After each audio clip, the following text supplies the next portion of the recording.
Yeah, g'day folks, just going to go over a little Liebherr LTM1040 2.1 40-ton capacity crane, little all-terrain slew crane. So pretty basic in the bottom here, just got mirror control there, ignition, then we come up to the panel. So this here is your lighting panel that's lit at the moment, so they're just like a push button on and off type deal. You turn them off, there's a flasher, so we'll keep them off for the moment. So pretty much straightforward. Anything to do with the hand here that's attached to the white line, you need to activate the hand control to get the other motion in play. So suspension, going to be a bit difficult to video it while I'm doing this. We'll see how we go. But holding the hand, and yeah, I'm not going to be able to do it. But anyway, I'm going to activate the hand and hold it on. It's like a momentary thing on and off. And I'm going to activate suspension up and down. So that's rear and that's the front. So one set is up arrows, one set is down arrows. For that's the front. Then we got the rear up arrows, down arrows. So I'm going to activate those and drop them down to start with, and then I'll go through the suspension level. So they're all dropped down now. Nothing active to say that they're dropped down, but suspension is dropped. So I'm going to go in auto level, which is again the hand and this green one here. So if you push and hold that, everything starts flashing. It's going to raise the machine up, and when they get to the end of the stroke and happy, everything will blink. So there it is coming in line now. So everything's blinking. That's ready for road travel. You've got the reverse neutral drive. You've got gearbox selections here. You can up and down through the gearbox manually. Tortoise mode, diff lock, steering. So this here is steering. It's activated by this one here. So you've actually got to activate steering, and then you can control these independently for your rear steer. Good to get around in particular places, or get yourself into like a crab mode. It's just the rear wheel system only. It's only a 2-axle machine. So yeah, so that gets you into steering mode. So I'll just unlock that, get it out of whack. So to get it, if you do go into steering and you want to get everything leveled up, turn it off and then activate your buttons, because it's still like in an intermediate steering mode. You might have to forward and reverse, just toggle through full stroke left, full stroke right. At one point it'll get to itself in center and lock itself up. So that's pretty straightforward. So you got other diff locks and stuff here, like intermediate, like hubs front and back, so to speak, like transfer cases. As the picture, just follow the pictures. So that's like a main hub activated in the middle for both, and then you've got like a hub front and rear axle.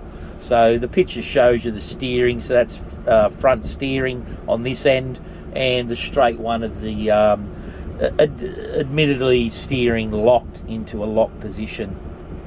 Pretty standard there. The Bluetooth module here shows you kilometers, engine hours, up and lower. It's got the date, etc. When you pop this thing out, it does transfer into a crane mode. So you can activate F2 to get into revs for the engine. Toggle through using the power button.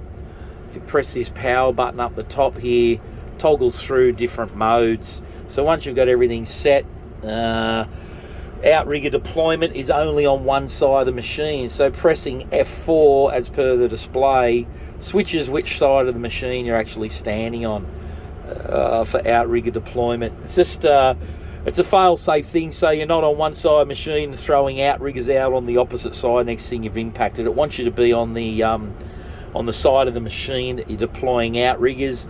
But doesn't matter what side you're standing on. Once you've got outriggers out and pinned, you can activate all feet or all legs in that button there. So as you can see, everything's numbered 1, 2, 3, 4. You can go into self-level mode with F6. And there is a trigger though, like to activate things. At the moment there's no activation there. Pretty much the little rubber stoppers just here, there's one each side. Press and hold them with your fingers. Some people think that these other things on the bottom here are that, but they're not. There's the little rubber stoppers. I don't know if I can get a better shot of them, but pretty much the end of the unit here under those gold tabs, which are for charging. The little rubber stoppers there, you can feel them with your fingers, like index finger. Give them a squeeze, and that'll light up everything on this screen here.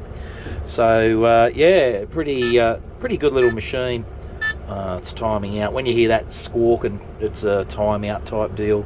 So you got F9, F10 for brightness and contrast, F6, F7 as well. But anyway, when you plug it back in, it brings you back to a road travel type mode, or it should. I don't know why it didn't. I'll just there it is. So pressing the power button again toggles back. On the screen here on your dash, you got your displays of everything that's active or lit. Fuel runs across, what is it, temperatures for gearbox, fuel, water temp, oil temp, battery, your 0 at the top there's your speedometer, your one in the middle 61-0, so it's gearbox number 6 or 6 gear option.